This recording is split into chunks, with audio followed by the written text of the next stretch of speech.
Hello বন্ধুরা, কেমন আছো? আশা করছি সকলে খুবই ভালো আছো এবং সুস্থ আছো। আজকেও চলে এসেছি নতুন একটি ভিডিও নিয়ে, নতুন একটি সার্কেল ড্রয়িং নিয়ে। তো বন্ধুরা, আজকে দেখা যাক আমরা সার্কেলে আসলে কি আঁকতে পারি বা কি দৃশ্য আঁকবো। আসলে আমি জানি না আসলে কি আঁকবো। তো শুরু করেছি, দেখা যাক কি হয়। তো প্রথমে আমি আমার এসবি পেন্সিল দিয়ে একটু হালকা করে এঁকে নিচ্ছি। একটা ঘর এঁকে নিলাম। ঘরটি কিন্তু আমাদের সচরাচর যে গ্রামের যে ঘরগুলো তার থেকে একটু ডিফারেন্ট, দেখেই বুঝতে পারছো। তো তোমরা দেখো আসলে এটা কিসের দৃশ্য হয়। তো আমরা শেষ পর্যন্ত থাকবো এবং একসাথে দেখবো যে আসলে এটা কিসের দৃশ্য হয়, এবং আশা করছি তোমাদের খুবই ভালো লাগবে। তো আমি একটা ঘর এঁকে নিলাম এবং তোমরা দেখতেই পাচ্ছ আমি দুটো একটা দরজা দিচ্ছি। দরজার দুটো পার্ট এঁকে দিলাম, দেখতেই পাচ্ছ। তো আমি এসবি পেন্সিল ইউজ করব ফার্স্টে, দেন হচ্ছে আমি 6B পেন্সিল দিয়ে পুরোটা ডিটেলস এবং স্কেচগুলো করব। তো প্রথমে আমি 2B পেন্সিল দিয়ে হালকা করে এঁকে নিচ্ছি। একটা গাছ আঁকছি, দেখতে পাচ্ছ ঘরের পাশে একটি গাছ। এটা একটা কমন দৃশ্য।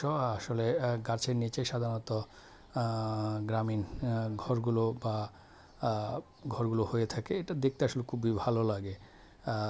তো একটা সামনে একটা বেড়া দিচ্ছি, বা হচ্ছে একটা যেটাকে বলো হচ্ছে এরিয়া, যে অংশটা সেটা একটা ঘেরাও দেওয়া, গাছ কাঠ দিয়ে ঘেরাও দেওয়া। তো তোমরা এরকম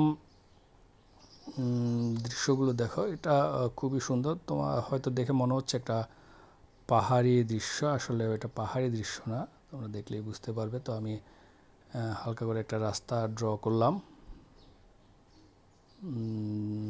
দেখে বুঝতেই পারছো। তো বাকি কাজগুলো মোটামুটি আমার এসবি পেন্সিলের কাজ শেষ। এবার বাকি কাজগুলো আমি 6B পেন্সিল দিয়ে করব। তো দেখতেই পাচ্ছ আমি যে ড্রয়িং যে লাইনগুলো সেগুলো 6B দিয়ে গাঢ় করে এঁকে দিচ্ছি, তোমরা দেখতেই পাচ্ছ।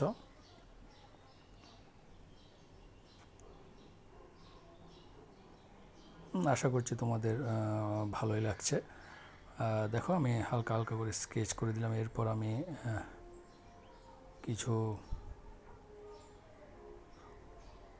সোজা করে এঁকে দিলাম। এটা বুঝতে পারছো আসলে আমি এটা আসলে কাঠের তৈরি একটি ঘর অঙ্কন করছি। তো তোমরা বুঝতেই পারছো আসলে এটা দেখতে এটা তোমরা বাইরে যদি দেখো, অর্থাৎ দেশের বাইরে মোটামুটি এগুলো দেখা যায়। অর্থাৎ আমাদের বাংলাদেশে কিন্তু এগুলো খুব একটা দেখা যায় না, এই ধরনের ঘরগুলো। এগুলো বাইরে খুব বেশি দেখা যায়, বিশেষ করে যেসব জায়গায় হচ্ছে বড় বড় খামার বা ফার্ম হাউসগুলো থাকে, সেই জায়গাগুলোতে এই ধরনের ঘরগুলো দেখা যায়, কাঠের তৈরি ঘর। এবং এগুলো হচ্ছে পুরোটা একটা বিশাল এরিয়া জুড়ে থাকে, অর্থাৎ পুরো খালি মাঠের পর মাঠ, এবং মাঝখানে ছোট্ট একটি কাঠের ঘর।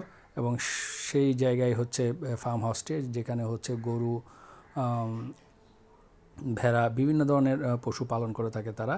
তো এই ঘরগুলো সাধারণত, বা এই ধরনের ফার্ম হাউসগুলো সাধারণত খুব বাইরে বেশি দেখা যায়। তো আমি সেরকম একটি ফার্ম হাউস এখানে অঙ্কন করছি, বা সেরকম একটি ফার্ম হাউসের দৃশ্য অঙ্কন করছি। আশা করছি তোমাদের খুব ভালো লাগবে। তোমরা দেখেই বুঝতে পারছো এটা একটা কাঠের তৈরি ঘর, এবং আমি কাঠগুলোকে খুব সুন্দর করে হাইলাইট করে দিচ্ছি, যাতে বোঝা যায় যে এটা একটা কাঠের ঘর, দেখতে পাচ্ছ। তো বন্ধুরা, আমি এখানে তোমরা একটা জিনিস লক্ষ্য করেছো কিনা আমি জানি না, আমি কিন্তু ফার্স্টে ঘরের কালারগুলো করছি, যেটা হচ্ছে এটা আসলে ড্রয়িং করার আসলে সঠিক নিয়ম না। আমি যে কাজটা আগে করছি সেটা আসলে ভুল হচ্ছে। অর্থাৎ আমি ঘরের যে কালারটা, অর্থাৎ ঘরের স্কেচটা আমি কিন্তু খুব ফার্স্টে করছি, কিন্তু এটা কখনোই তোমরা করবে না। এটা করা একদমই ঠিক না, এটা হচ্ছে ভুল। ঘরের কাজ করাটা হচ্ছে ভুল। সাধারণত আঁকার পর, ড্র করার পর আমি যখন রং করতে হয়, নর্মালি রং করতে হয় উপর থেকে, অর্থাৎ ফার্স্টে আকাশ, তারপর গাছ, তারপর দূরের গাছ, তারপর মাঠ, তারপর ঘর, রাস্তা এবং উঠোন, এই সব কিছু, অর্থাৎ উপর থেকে নিচের দিকে রং করে আসতে হয়। এবং কেন আমি এটা ভুল বলছি তার কারণটা আমি বলছি। ধরো আমি এই যে ঘরটা অঙ্কন করলাম, তুমি দেখতে পারবে যে ঘরটা অঙ্কন যেহেতু আমি আগে করে ফেলেছি, এবং আকাশ বা গাছটা অঙ্কন করতে গেলে ঘরের উপর আমার হাতটা থাকবে। এই হাতের কারণে আমার যে স্কেচটা কিন্তু অনেকটাই নষ্ট হয়ে যাবে, অর্থাৎ স্কেচটা ছড়িয়ে পড়বে হাতের কারণে, হাতেও লেগে যাবে এবং স্কেচটার যে কালারটা ফিনিশিংটা সেটা নষ্ট হয়ে যাবে শুধুমাত্র হাতের কারণে। কিন্তু আমি যদি উপর থেকে করে আসতাম, অর্থাৎ গাছ আগে করতাম দেন আকাশ, দূরের গাছ, তাহলে দেখতে এই কালারটা কিন্তু নষ্ট হতো না। তো যেহেতু আমি আগে ঘরটা করে ফেলেছি, তারপর আমি গাছটা করছি, তো গাছ করতে গিয়ে অর্থাৎ ঘরের উপর আমার হাতটা পড়বে এবং হাতটা থাকার কারণে আমার যে স্কেচ, ঘরের যে স্কেচ কালারটা এটা কিন্তু অনেকটাই বাজে নষ্ট হয়ে যেতে পারে। তবে তোমরা এটা কখনোই করবে না, সবসময় উপর থেকে কালারটা করে আসবে। অর্থাৎ ড্র করার পর উপর থেকে কালারটা করে আসবে, ফার্স্টে আকাশ, তারপর গাছ, তারপর দূরের গাছ, এভাবে উপর থেকে স্টেপ বাই স্টেপ নিচের দিকে কালার করে আসবে। তাহলে কালারটা নষ্ট হবে না এবং কালারটা খুবই ভালো থাকবে, হাতেও কালারটা খুব বেশি লাগবে না এবং দেখতেও অনেক ভালো হবে এবং কালো কালো হবে না। তো আমি যেহেতু কালারটা নষ্ট হয়ে যাচ্ছে, যেহেতু আমি আগে করে ফেলেছি, আমি ভুলটা করেছি, সেই জন্য আমি এটা কাগজ হাতের নিচে দিয়ে তারপর ড্রটা করছি, নাহলে এটা কিন্তু নষ্ট হয়ে যাবে। তো তোমরা কিন্তু এটা কখনোই করবে না, এটা সম্পূর্ণ ভুল একটা কাজ। আগে উপর থেকে কাজ করে আসবে, উপর থেকে রং করতে করতে নিচের দিকে আসবে, এতে করে কালারটা সুন্দর থাকবে এবং ক্লিয়ার থাকবে, কালারটা নষ্ট হবে না। তো মোটামুটি আমার গাছের কালার শেষ, তোমরা দেখতেই পাচ্ছ। আমরা গাছটা খুব সুন্দর করে ড্র করে দিচ্ছি। এটা একটা শীত প্রধান দেশ, যার কারণে আমি গাছটা এইভাবে ড্র করছি এবং মাঠের পর মাঠ আমি মাঠটাকে, এরপর আমি গাছটা ড্র করার পর আমি দূরের গাছগুলো রং করব। আশা করছি তোমাদের খুবই ভালো লাগছে। তো আমরা কথা না বলে আসলে ড্রয়িংটা দেখি, আশা করছি তোমাদের কাছে জিনিসটা খুব ভালো লাগছে এবং তোমরা নিজেরাও বাসায় অবশ্যই ট্রাই করবে এভাবে, দেখবে আমার চেয়ে অনেক বেশি সুন্দর হচ্ছে তোমাদেরটা। তো যে কথাটা আমি সবসময় বলে থাকি, স্কেচ কিন্তু একটা প্র্যাকটিসের ব্যাপার, যত বেশি প্র্যাকটিস করবে তত বেশি তোমার ফিনিশিংটা ভালো হবে, তোমার হাতের ব্যালেন্সটা ততটা ভালো হবে। তো অবশ্যই চেষ্টা করবে বেশি বেশি স্কেচ করার জন্য, এবং যত বেশি প্র্যাকটিস করবে তত তোমার হাতের ব্যালেন্সটা ভালো হবে, স্কেচটা অনেক বেশি ভালো হবে, অনেক বেশি সুন্দর লাগবে। তো আমি দূরের গাছটা এখন স্কেচ করে দিচ্ছি।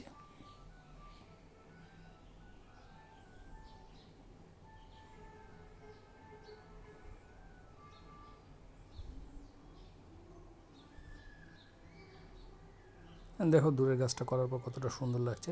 তবে আমি 2B পেন্সিল দিয়ে আরেকটু করে দিলাম, 2B পেন্সিলটা ইউজ করে আরেকটু দূরের গাছ দিয়ে দিলাম, একটু ফাঁকা ফাঁকা মনে হচ্ছিল আমার, সেই জন্য আরেকটু ঘন করে দিলাম দূরের গাছটা, যাতে আরেকটু দেখতে ভালো লাগে। আশা করি তোমরা বুঝতেই পারছো।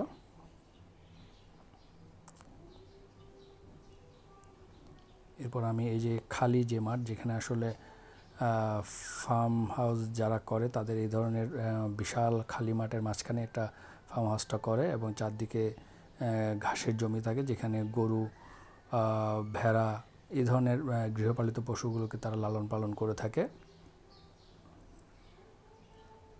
দেখতেই পাচ্ছ আমি উঠোনটা একটু হাইলাইট করে দিলাম, একটু ঘাস দিলাম। এরপর আমি যে এরিয়ার যে বেড়া যেটা দেওয়া আছে, অর্থাৎ কাঠের বেড়া, এটা আমি একটু স্কেচ করে দিলাম, পেন্সিল দিয়ে কালার করে দিলাম।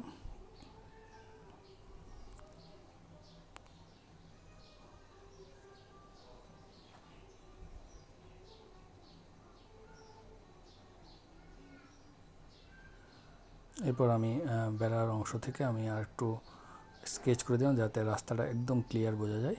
দেখো এখন রাস্তাটা কিন্তু খুব ক্লিয়ার, অর্থাৎ রাস্তার অংশটা কিন্তু খুব ভালোভাবে বোঝা যাচ্ছে এবং ঘরের অংশটা খুব ভালোভাবে বোঝা যাচ্ছে। এভাবেই স্কেচ করে ডিটেলসটা যদি তুমি দেখিয়ে দাও, তাহলে দেখবে তোমার রাস্তা, উঠোন, ঘর এগুলো কিন্তু খুব সুন্দরভাবে বোঝা যাবে, আলাদা আলাদা বোঝা যাবে। দেখো এখন কতটা ভালো লাগছে রাস্তা এবং উঠোনটা। একটু ঘাস দিয়ে দিলাম, আশা করি দেখো দেখতে কতটা ভালো লাগছে। তো আজ এই পর্যন্তই বন্ধুরা, দেখা হবে আবার নেক্সট ভিডিওতে, সেই পর্যন্ত টাটা।